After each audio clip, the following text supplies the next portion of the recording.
Hello and welcome to another Facts and Dimensions tutorial video. In this one I'm going to show you how to connect to our database using Qlik.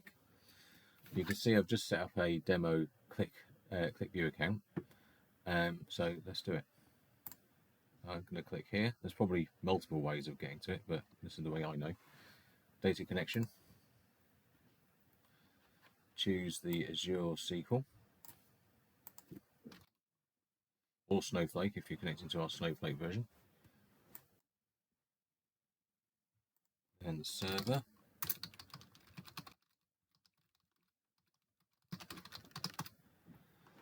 And the database, which would be your username followed by userdb. In the video I'm going to connect to the demo one that I've made. Authentication, SQL authentication, username, put in the username you've been given, and the password you've been given by us, and then test it.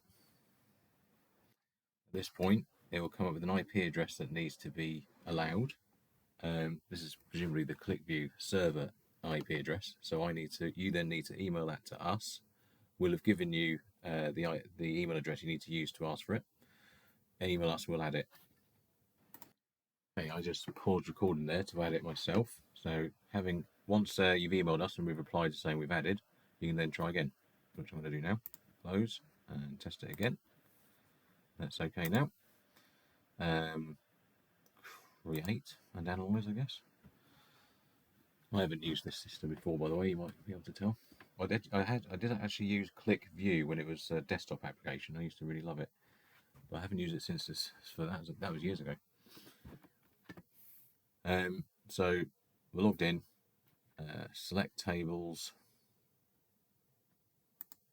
I guess you select the schema you're interested in, and then the table. And well, I think I'll stop the video there because that's all I need to show you. Thanks.